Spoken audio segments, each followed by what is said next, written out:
Hey, it's Justin K. Hughes, licensed professional counselor. Today, I'm going to tell you the story of my secret passion for working with OCD. So, a student recently reached out to me and shared more about their story, but interest for a class project and asking a lot of questions that many people ask at different points. And so I want to answer all those here today, and excited to do so. So if you'd like to find out more about me, go to my website, justinkhughs.com, for a lot of information, free tools. Sign up for my free newsletter, a lot of resources and options for you here today. But let's jump right into the questions that are being asked. What interested you in the counseling profession and what made you focus on OCD? So one of the stories that I love, it's the people and it's also the effectiveness of the treatments. It's that simple. So when I started out, I worked with a lot of general counseling. At first, I thought I'd work with marriage and family. Once I got into my early career, I realized I didn't want to do that. I first specialized in addiction. But then as I continued to show up in treatment settings and provide therapy, private practice, inpatients, day hospital, a whole range of different treatment settings and levels of care, I would come across people again and again who had OCD. Now, I didn't have special training in it, but the people stood out to me, and I was really interested in what they shared, not just their struggles, but who they were. They were some of the sweetest people in the world. And I was drawn more and more into this realm through the people. And as I started to dig into specialized focus, I began to discover that the treatments are some of the most effective, bar none. Definitely in the mental health realm, but even compared to many medical treatments, the effectiveness is just so powerful. And I didn't realize it at the time, but I'm a little bit more competitive than I realized. I'm a little bit more of a person who's really interested in success, I guess we could say. I am somewhat high performing myself. I am high performing. And so both of those things coming together, but most of all through the people, is what got me to focus ultimately on OCD. And so then I was asked, what did your professional training in OCD look like? And at what point did you feel confident treating clients with OCD? Well, here's the thing. I received my undergrad in psychology from Crown College in Minnesota, a small Christian liberal arts private school. And I loved my time there, a psychology degree. And I had thought that I would want to go on to be a counselor, to practice very practically with psychology. But I also was passionate about understanding theology and how the faith side of things mixes in there. And so I went to seminary, Dallas Theological Seminary, where I got my master's. And the program really caught my attention because it set me up for state licensure, but also didn't skimp on the theology. It had just as much just as many theology classes as counseling. Now, what I discovered later and know now is that most schools up until still today, we think, don't actually feature a specialized focus on OCD. So we'll read, I was just pulling out a couple of textbooks, my abnormal psychology textbook, et cetera, to see how much did it really talk about OCD? And the short answer is not much, nor did the program. And yes, it's more likely going on to doctoral training to have more time, because there is more time that's taken. But even still, we have some evidence from some surveys of different psychologists that a minimum, a minority of even expert level psychologists offer things like exposure therapy when it is the gold standard for specifically with CBT for OCD. So the short answer is I didn't get a lot, and most people don't. And so I didn't feel confident. And also in the integrity of treating people, I didn't feel confident until I actually started to have that more official hands-on training. And I'll go into that here in a little bit because there's some other questions to talk about it. But the next one is what do I feel graduate school should do better to prepare counseling students to address OCD? And man, so there's a lot of factors at play, and I really respect the complexity, the sheer volume of things that are trying to be covered. Neuroscience is something that now is added on to most programs, psychopharmacology, etc. But understanding even just those things 20 years ago, 30 years ago, 40 years ago, sometimes non-existent in programs and now becoming more standard. So I get it that there's only so much time. But because OCD is one of the most disabling conditions, and as much as people may brush off a 2.3% lifetime prevalence, could be a little higher, up to 3% in some studies of OCD, they may brush it off as, oh, that's a small percentage.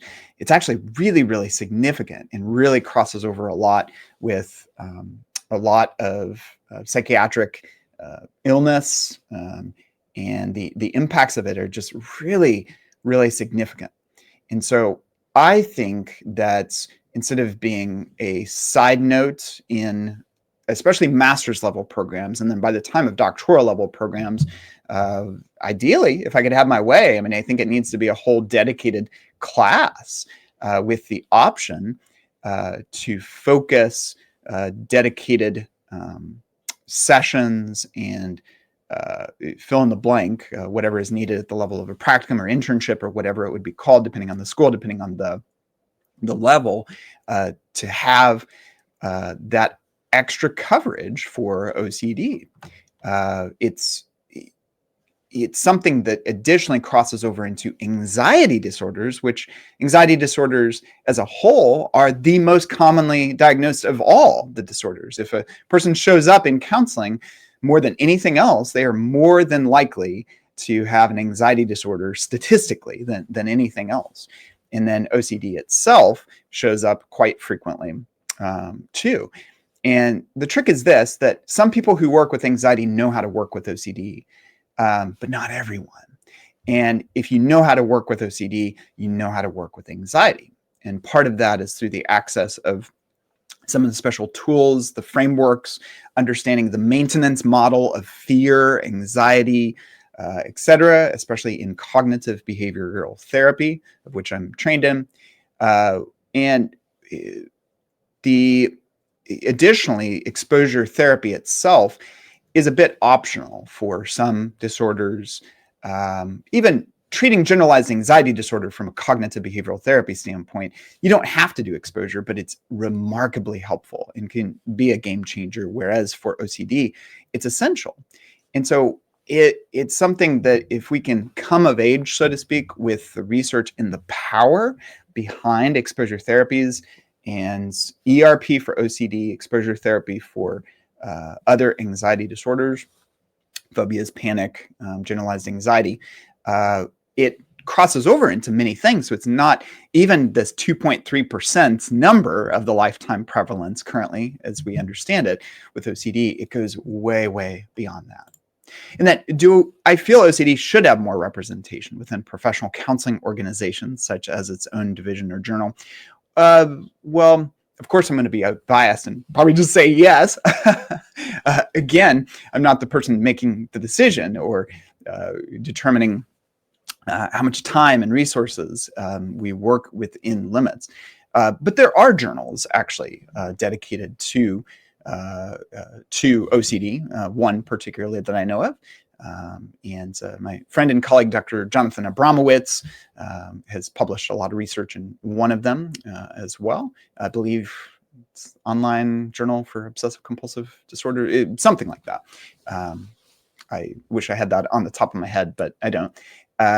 And yes, just the advocacy right now, it's focused on specialty groups, International OCD Foundation. We have some skin in the game, of course, because of the nature of what the organization is, but how great it would be to see those additional divisions too. So, and then my experience advocating for treatment within the OCD or OCD treatment within the counseling profession, uh, by and large, I've had a really good experience. Um, some sometimes there appears to be hesitation, uh, guardedness. Uh, I have gone to clinics to train clinics, hospitals, etc., done community trainings. And sometimes people will say as much, but then also reading between the lines, there can be this experience of some tension between clinicians of different theoretical orientations. That exists already. So if you're trained in psychoanalysis versus cognitive behavioral therapy, there are two different methods of seeing the world and seeing how, or hypothesizing how people change, how change occurs, how treatment is done. And so at its best, we can say, hey, there's differences and differences that can be helpful in different ways. But fortunately or unfortunately, this can result in tensions at different points, disagreements, and it can result in greater conversation and thought, but it can also rub people the wrong way and result in a lot of negativity or criticism, or at least behind the scenes speaking negatively of different theories. And I try to stay away from that. I mean, I make fun of my own theoretical orientation regularly, cognitive behavioral therapy, but I can make fun of others. I can point out the strengths and weaknesses. And I think that that's necessary for just good critical thinking. And so with some of the things that I've seen, it's just really easy to hold on to what we like, what we're used to, what we're trained in, to rely on our own biases, even though we're supposed to go outside of those as a treatment provider. We have them as well for ourselves. And so for the most part, the realms that I work in, people are pretty open. I'm biased towards that because it's the people that are reaching out and saying, yes, I'm interested, or the people who are selecting me after I reach out to speak to their organization, clinic, hospital, etc. And so I think that holding too tightly, taking ourselves too seriously is probably one of the most common things that I see, versus taking our approach with humble, open hands scientifically. If we really, really say we're about the science of these things and the practice, it's going to be evolving. Could CBT look very different 20 years from now? Absolutely. Could therapy treatments as a whole look very different? Absolutely. We're seeing significant shifts with neuroscience. We've seen a lot of shifts too in the third and fourth wave therapies. And even as cognitive behavioral therapy has evolved, it really started out as, by and large, with Aaron Beck, cognitive therapy, but then the cognitive behavioral is its ultimate result. And Aaron Beck and the Beckian cognitive therapy really still leans much more on the cognitive side. ERP itself leans heavily on the behavioral side in most instances. And so we see right there even a bit of a tension, and in some people's minds, a war. I don't see it that way at all. I think these things can be very complementary in many ways, except where they're in obvious disagreements on opposite ends of the spectrum. In the mindfulness-based cognitive therapy, et cetera, acceptance and commitment therapy, which is different from CBT, but very complementary to much of what we do at this stage.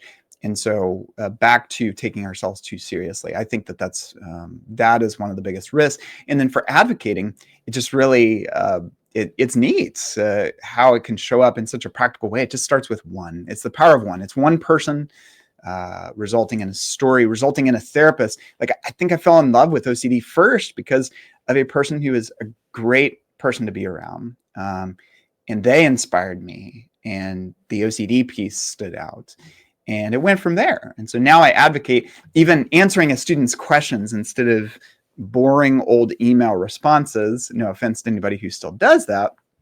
But I am using this as an advocacy opportunity to record this in an interview-like fashion and answer questions that people regularly ask. And why not put it on my YouTube? And why not provide it as well so that anybody within this person's class can view it? This is just one of the many examples of my experience with advocacy, and the options are practically limitless. Now, there's also the question, how do you integrate spirituality into counseling, especially for clients whose faith is impacted by OCD themes like scrupulosity? Well, through training, practice, assessment, humility, cultural sensitivity. There's a lot that goes into it. But first of all, there's the base level requirements. No matter who you are as a clinician or as a student, and a lot of people are listening to this that aren't clinicians or students, but on the training side of things, to be effective, we have to be able to engage with a person's spiritual and religious beliefs or not. So even for the nuns, NONES, who don't identify with any particular faith belief, there's a lot of things that come up that we have to be able to ask questions, have good assessment, and have good respect for where a person's coming from. And still be able to work with them and or refer them appropriately to somebody who can best work with them too.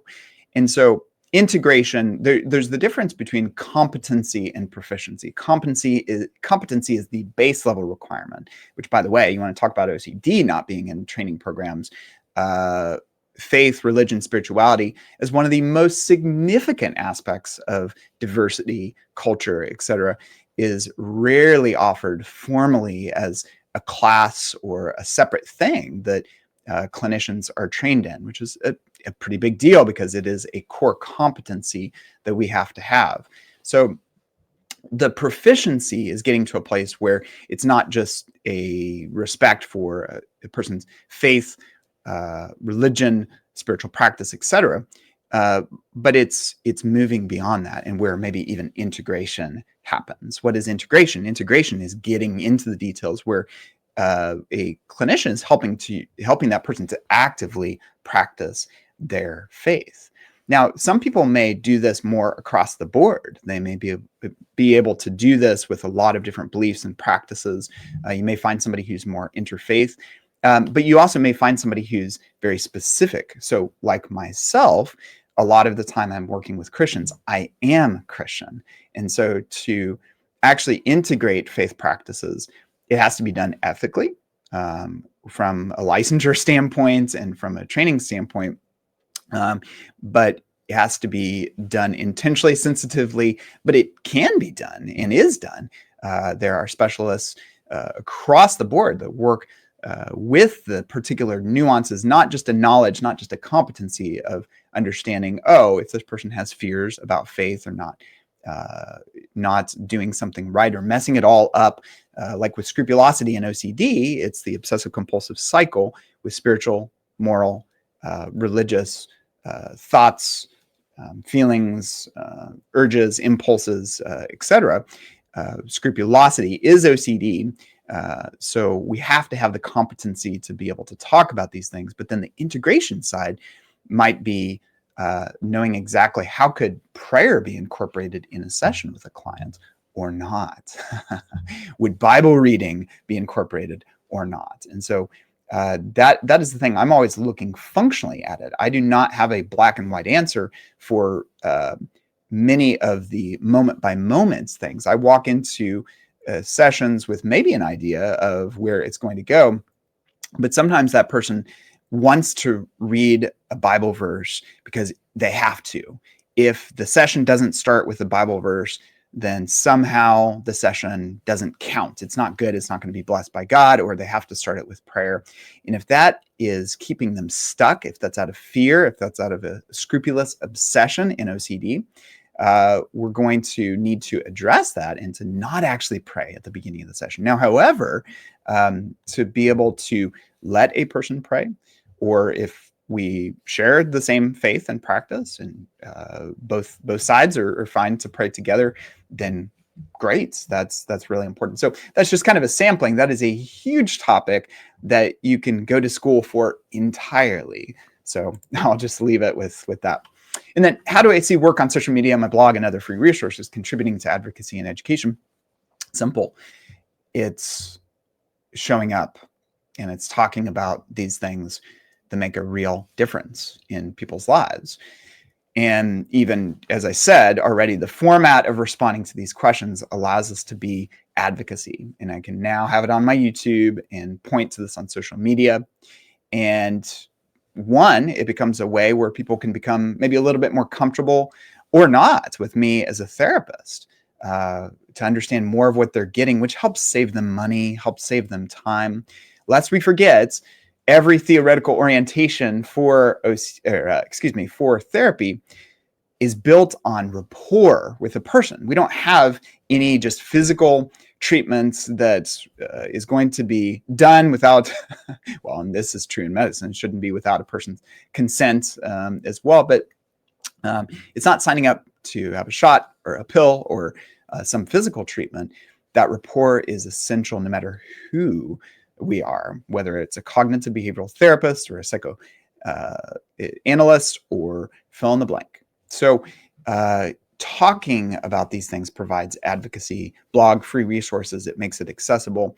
And a lot of that just takes discernment and time and getting wisdom and getting feedback from people over time as far as what are the ways that could be best and could be most useful. I work with a number of friends who are in different realms, some similar to me, some different, some cross over a lot. Some of my friends are the masters of YouTube and have hundreds of thousands of subscribers on their YouTube and focus that direction. Some focus towards online courses, like I have an online course myself. I'm working on my first book, doing writing, creating free ebooks, etc. These are really useful resources. And on the advocacy side, it can range from just a quote or a story on social media to just coming across, staying ready, reading up on these things to be ready for those conversations that do come up. Even for me, people that don't know exactly what I do, I'll be in my church, I'll be other places in the community, and sometimes random conversations will pop up. This just happened with me with a neighbor as I got to know them, that said that they were recently diagnosed with OCD. And I said, well, you do know that that is my specialty realm that I work with, OCD and anxiety disorders. And they were surprised. And I was surprised that they had just discovered this diagnosis as well. And so advocacy, a lot of it is just showing up. A lot of it is just being ready with where we are. And then creatively, in using discernment and wisdom, stepping into to ways to continue in that. And that last of all, do you think training and specialization or certification as OCD as a requirement should be a future goal for the counseling profession? Oh, yeah, I hesitate to say what should or shouldn't be the future goals. I don't know if I'm the person to speak towards that. Would it be helpful? Absolutely. I understand there's a lot of different things that matter, treating bipolar disorder, depression, anxiety disorders, body-focused repetitive behaviors, eating disorders. I think just realistically, we're not going to be able to, especially master's level clinicians or a person with just one PhD, that we're going to be able to make everything that should be a requirement, a requirement, but there's got to be some in-between space where one whole class surely could be dedicated to this topic in abnormal psychology. Elective credits absolutely could at least be offered. I think that's the thing. Most people may have an idea. I had an idea, and it wouldn't have been where I ended up, but I had an idea of what I wanted to focus on more. And I really had to go to great lengths to get that training separately. So as far as what it should be, I don't know, but I think that there's a lot of easier ways to get there where we can cross over into those things. Also, I think that there's one other question that I may have missed in dropping this as a bullet point. Let me make sure that I talk about it. How did I get to my training and working with OCD? Well, my programming, the school, was eclectic. So I used to feel embarrassed to say that when I was around other cognitive behavioral clinicians, especially if they went to a dedicated program, some of the research institutions, some of the even Ivy League schools um, that have fabulous programs and different trainings in not residency, internships, et cetera, available within the OCD world. And so for me, I came about it on the streets. No, not entirely on the streets. My formal training came about after I reached out, when I was starting to notice that I really liked people with OCD. I was trained in an eclectic model where I was pulling from, if you will, the best of CBT and psychodynamic, et cetera. And it wasn't until I had begun to reach out over a decade ago to someone locally who is an expert in treating OCD and said, will you supervise me? Will you train me? And I actually was able to sit in on cases together and get my own cases and be able to compare notes, which was wild to be several years into my career after school. That level of attention was actually more involved than even a practicum experience in grad school, et cetera. It was fabulous access, but paid it out of my own pocket, spent my own extra time, fill in the blank. I had to seek that out.